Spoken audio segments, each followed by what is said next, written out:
Welcome back to BasementCraft. I'm Ted, and this is my solo part of the week. I'm so excited. On BasementCraft channel, Peter and I have one video a week that we play together, and then one video each that is solo each week. And we're both kind of living in this area that we landed on. If you missed that episode, that is our day one episode on this channel. Super excited about being able to finally release that to the world for everybody to see, but more importantly, I'm excited to play here. We kind of got set up in this village area. We accomplished some really cool stuff in day one, but I mean, it was a couple days. But you know, the first episode worth of doing stuff. I have a couple plans for today, and this is important. This is the ugliest place to build a base ever, but it is a nice place to build a base because we've got a village here already, and we got iron golems spawning, which I mean, we have early access to iron without having to do iron, farms and stuff right away. So that's really helpful. Peter, I think, already put a bed somewhere, but we're playing on the BasementCraft server. It's actually on the HyruleCraft server. We're playing on the BasementCraft world. That's where we are set up, and I think we're gonna be able to kind of get a nice solid start here. Although, ooh, somebody else is on the server apparently because we got daylight happening. We have to make this place pretty. Like, it's functional. The village isn't bad. The beach looks just junky. I mean, it's barren. I don't know. It feels kind of mid, you know? We need to liven this place up. And I think one of the best ways to do that, it looks like Peter may have gotten a start over there, is we need to fill this empty valley space here with something, with trees specifically. We need trees. We're on a tree planting journey today. So we gotta axe ourselves. One question: do we have an axe? The answer is no, not yet. But soon we will. There we go. There's the axe. I'm gonna grab the pick and my boots. Whoop. And put the axe in 3, sword in 1, and let's see. Get some food. Okay. Those basic materials are really important to have. Really helps speed things up. And you need to die. Sorry, piggy, but you have become food for me. I think I might actually make a little bit of a journey to some nearby tree forests. As opposed to like other kinds of forests. Get some saplings and go planting crazy. Make a veritable orchard. I'm trying to make it look natural, not just like a, plot of trees. But we got to make this place look better because I can't stomach living here. Like, it's just so flat. There's no interesting geography. It's just, it's terrible. I didn't get any saplings from that either, did I? I just killed the one tree that was there. We're not gonna sacrifice any more of the few trees that we have here in order to get more trees. I'm just gonna go across the way here. When you viewers do deforestation and reforestation, what mix of trees do you like to use? Do you like to use kind of like a little bit of everything? It would be cool to find some azalea. I really do like the lush caves biome. It'd be fun to do some stuff there. Okay, so here's the rules. Peter and I, we record one time a week together, and then we each record separate at our own houses one time a week. This is gonna afford us some fun possibilities of surprising Peter with cool things that we have accomplished, but also possibly messing with Peter. Because, yeah, and we made an agreement. We're not going to watch each other's solo videos, even though we share the channel, and we're both going to, like, upload and stuff. So I'm in the titles of the videos, I'm not going to be ever giving away what, any surprises and stuff that are for Peter, because he would then see. So you're going to have to possibly, watch the videos. I know how hard that can be on YouTube. watch the videos to see what we're going to be accomplishing to mess with Peter. We're probably going to carefully read the comments. I haven't thought about this, but you could give me suggestions, right? Like you could be like, hey, you should lay like a lava trap for him or something. I think I'm going to stay away from like trying to kill him early on because I need him to be successful. So that way I don't have to work as hard. But I do think, you know, suggestions are always welcome in the videos. And we're going to try to not read the comments from on each other's solo videos. So you guys could be talking to him about stuff that you think he should do to me. I make this very adversarial, but it could also be like nice things like, oh, you should leave Peter a cake on the table. But I know you, I know YouTube too much. You guys want to see people suffer. You want to see people get surprised. You want to see shenanigans. So let's make them shenanigans happen, okay? Maybe Peter's not wanting to cause mischief. I totally am. Hey, get out of here, pig. This is exciting for me too. I'm getting back into playing Minecraft after almost a year of no Minecraft. Peter and I have been very, very focused and working on our other YouTube ventures. We have other channels that we've been wanting to make sure are healthy and well functioning and moving forward in smart ways, strategic ways, which has meant a lot of learning and a lot of adjusting our workflows and stuff so that way we can put more time into editing, learning how to, you know, how to make editing actually helpful for the videos too. Because you can edit a video and not have it serve any valuable purpose. I've seen lots of videos that are over edited and underviewed, right? Like that definitely happens. A lot of edits does not a successful video make. So I'm not super used to solo Minecraft content. Peter is a veteran. He, like, I'll just say that right now. When it comes to the two of us, I'm way better at playing Zelda Breath of the Wild and Tears of the Kingdom. Peter is really good at solo commentating over his gameplay. Like I don't know, his videos are just very soothing to listen to. He's like well organized. He doesn't get lost in his words or lost in the woods like I am right now. I have to figure out where we are. Oh shoot. See, this is what you're gonna get when you watch me.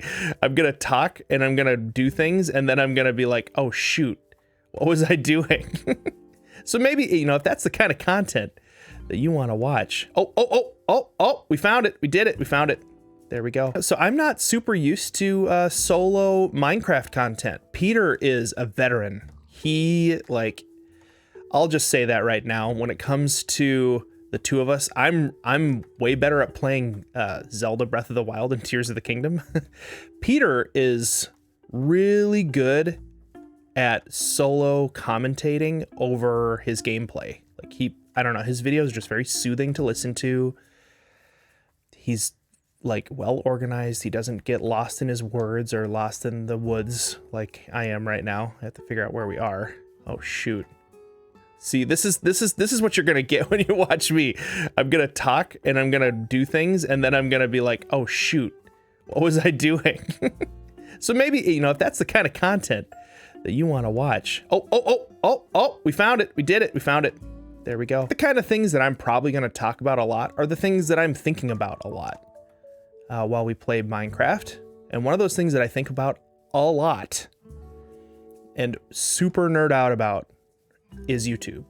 So if you're the kind of person who is curious about how YouTube works, is curious about how best to make a channel, or just likes to have conversations about algorithms and video creation and all that stuff, like that's gonna probably be a large topic that I go back to often because it's pretty much the topic that dominates my thoughts most of the time.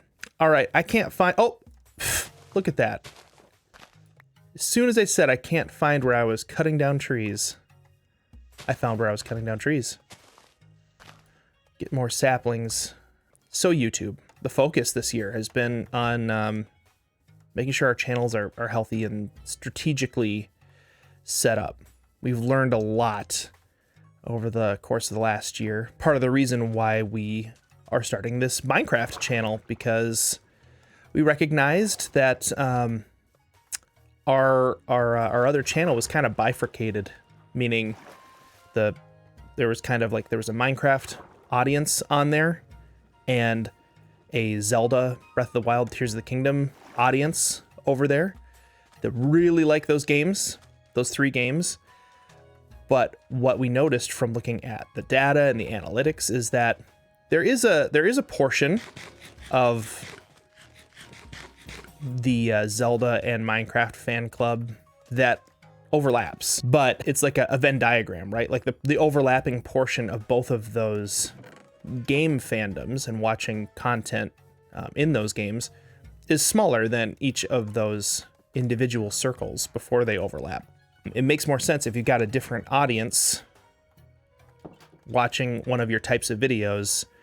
You should really be giving them a tailored experience for them that involves giving them the kind of content they want to watch, which means let's make a channel for Minecraft and have a channel for our Zelda stuff.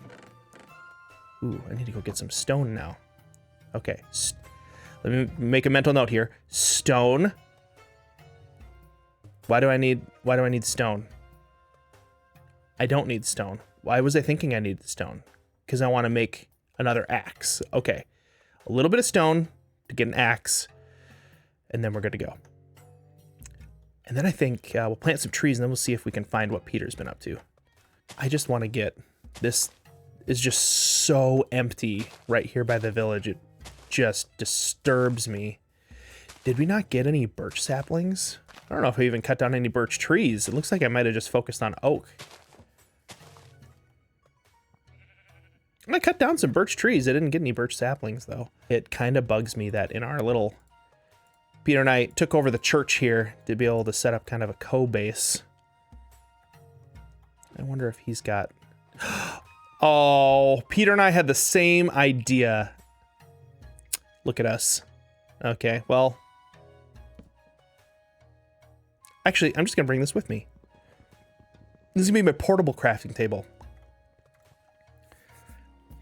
On this server, I should name a whole bunch of crafting tables. And and if I leave them places, people can return them for like a bounty or something. That'd be funny. So Peter and I we love Minecraft so much, but every time we would make Minecraft content on our other channel, we saw a noted dip in just the overall viewership. So it was telling us that that the algorithms were not quite able to get a clear understanding of who our audience is, based on kind of two different groups of people tuning in to the channel from time to time. So it's hard for the algorithm then to guess where to send our videos, you know, who to distribute them to, because it was just kind of confusing. Every single video that you put out into the YouTube space is a data point, is a training point for the artificial intelligence algorithms that run on YouTube. And if you've messed around with AI stuff at all, like ChatGPT, or if you've messed around with like chat image, or not chat, but AI image generation, you know that you can kind of train the AI, like you can teach it over time how to respond to certain stimuli, how to act, I guess. That's the whole point of an AI, is that it's a machine learning thing. It learns over time based on data points. Well, that's really cool unless you teach it incorrectly. The way that I'm starting to think about it a lot more is kind of like training a dog. Like if you tell a dog to sit and the dog sits, and so you give the dog a treat. that's more likely to help the dog to know to sit next time you say sit. And if you do that a whole bunch of times, the dog is going to know, like, okay, sit, I get a treat, sit, I get a treat, sit, I get a treat. But if you start saying porcupine, and that means sit for the dog, like, you could train the dog that porcupine means sit. But it's really hard to train a dog to do the same command, the same action with two different commands. Like, if porcupine and sit both meant sit, that's going to take a really long time, and it might be really hard for the dog to learn how to do that. Well, AI, even though AI is, smart in some ways, I still think it's not as smart as like a dog. So you have to be really careful with how you train an AI if you want a specific outcome. And you have to, the prompts that you give it matter a lot when it comes to ChatGPT. You say like, hey, write me a paragraph in the style of fourth grader writing a book report about Hatchet, which I did once and it was funny. The prompt, the way that I ask it to deliver that to me is going to have a huge impact on the result that I get. And YouTube is no different.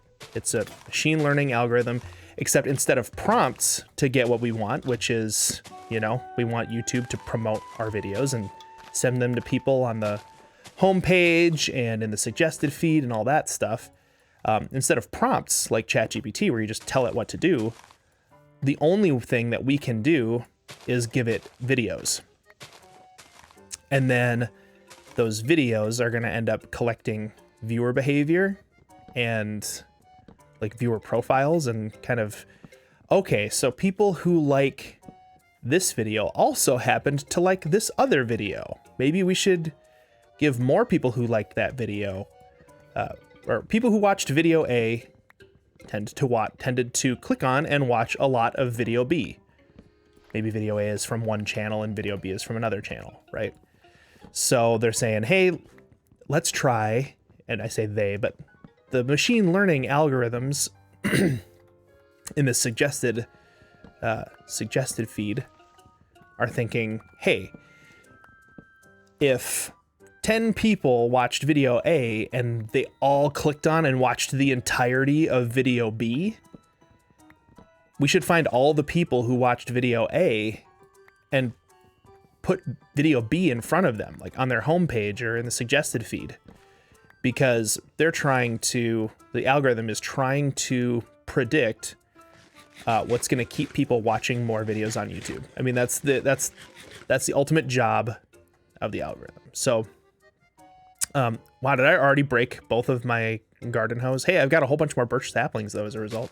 All that being said, we were finding that we were training the algorithm with too complex. We were giving the algorithm too complex of a problem to solve by feeding it Minecraft content and Breath of the Wild content at the same time. At least the way that we were doing the two types of content, it was attracting two different kinds of audiences, which was then confusing the algorithm into not necessarily knowing who to always put our videos in front of, which then would send, negative data points about the videos, saying like, well, we sent this video to their viewers, but like no one watched it, or only a quarter of their viewership watched it, so it must not be a video that other people want to see, so then they don't send it as much.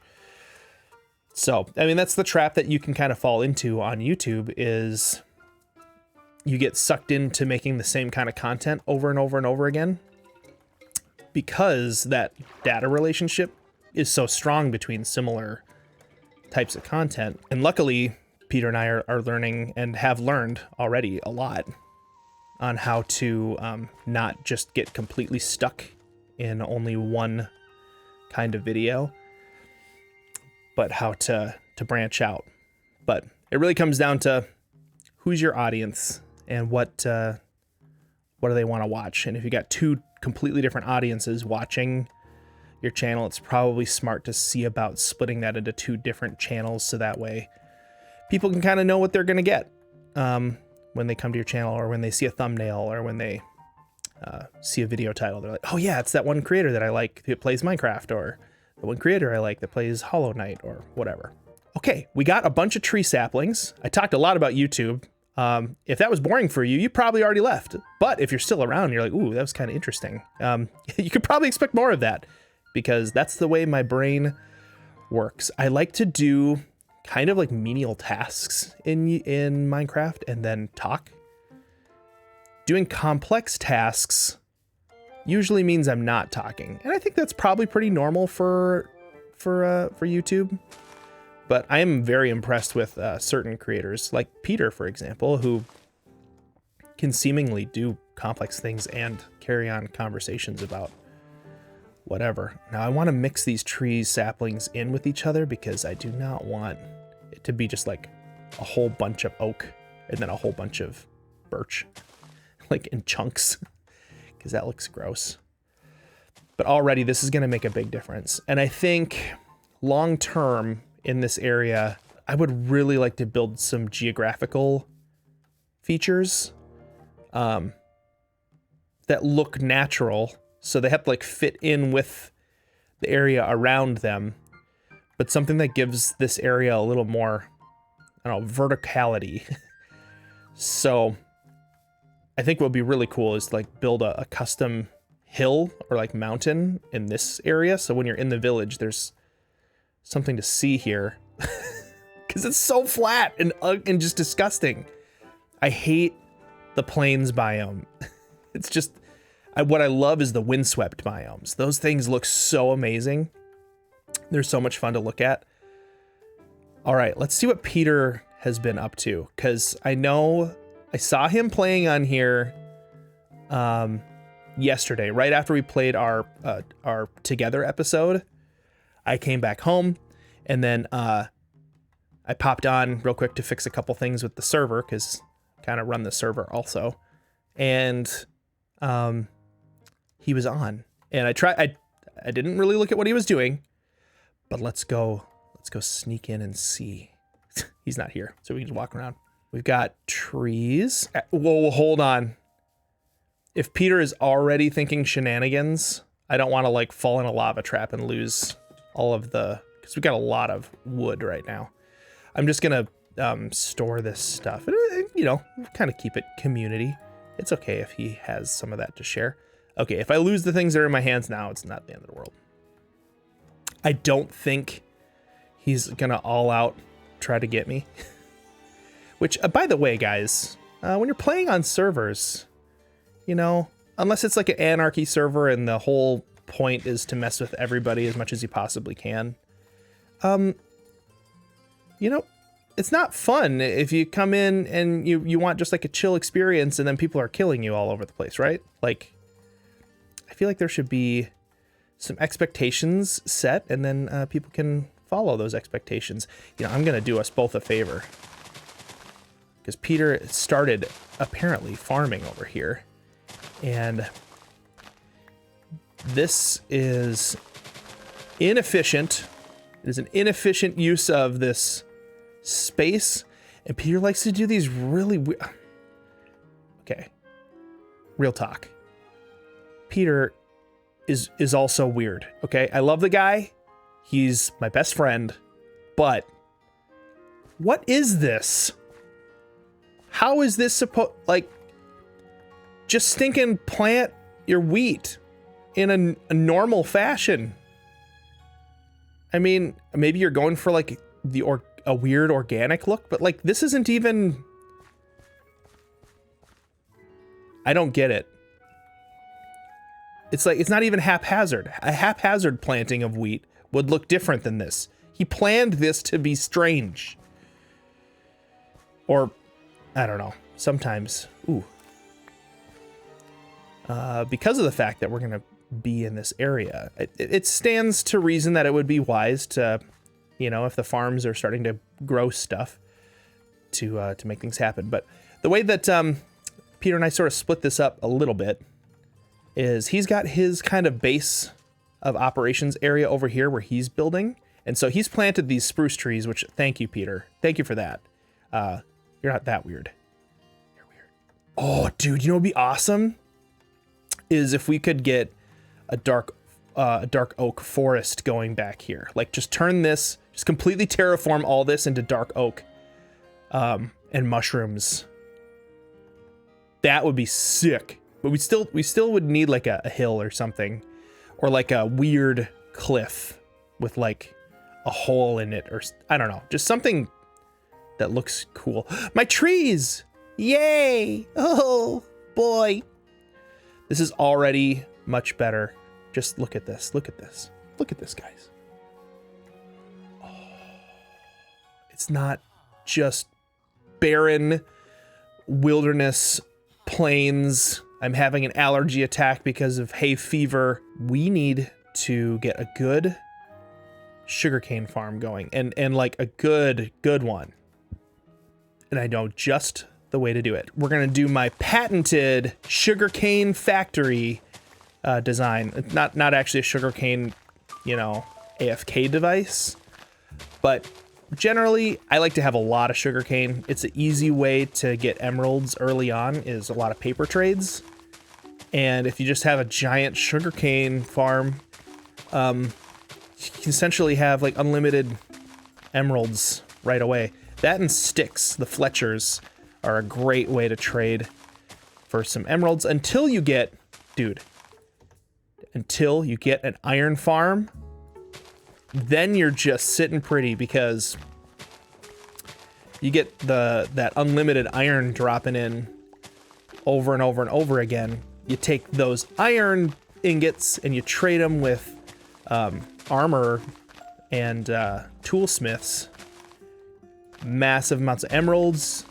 It's a great source of XP if you're looking to like mend your mending stuff. This looks perfect. This is great, because this is kind of ugly already, right? So a little bit more ugly ain't gonna hurt nothing too bad. I like to make 2 rows next to each other of dirt going all the way across like a river like this. And then we plot in, then we plop down all of the sugarcane along that. It's strange, but Peter really got started his Minecraft roots playing on Bedrock on the Switch, on the Nintendo Switch, actually on the Wii U,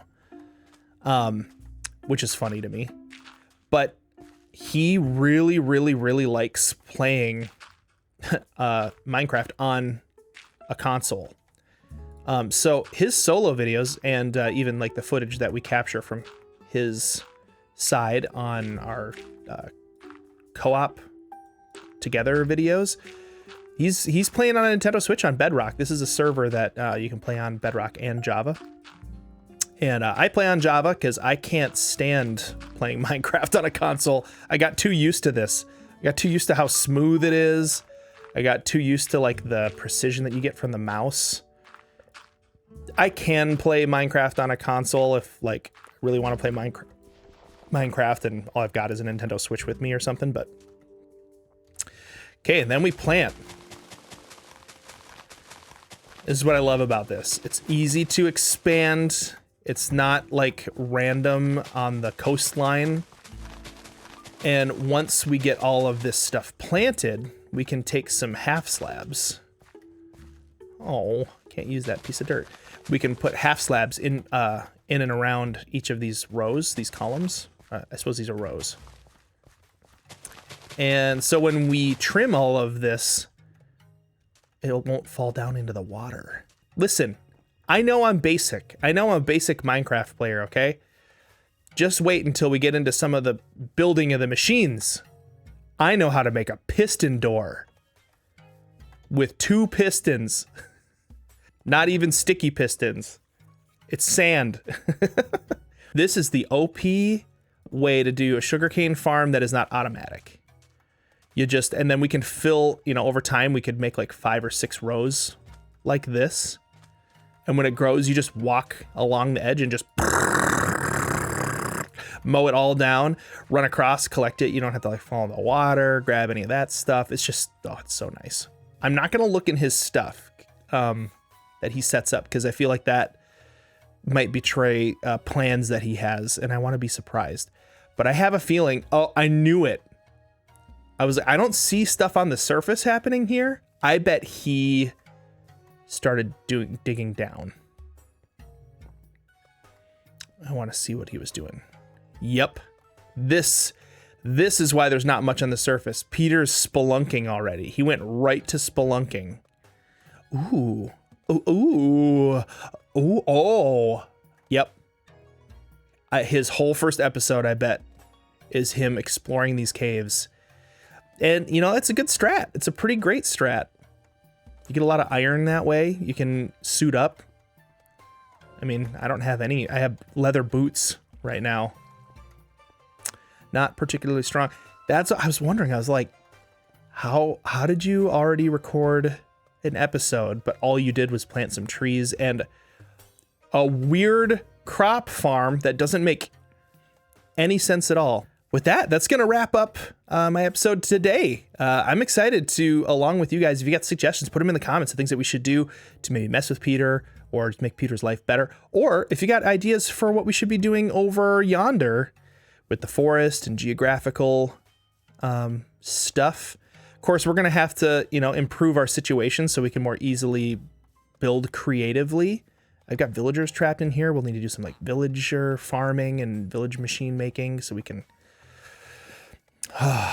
do librarians, get some mending. There's so much to do. I'm so excited. I love the early progression of Minecraft. Like once everything's done, I don't know what to do anymore. So maybe you guys can start thinking too, like once we've like got elytra and full netherite armor, like then what, you know?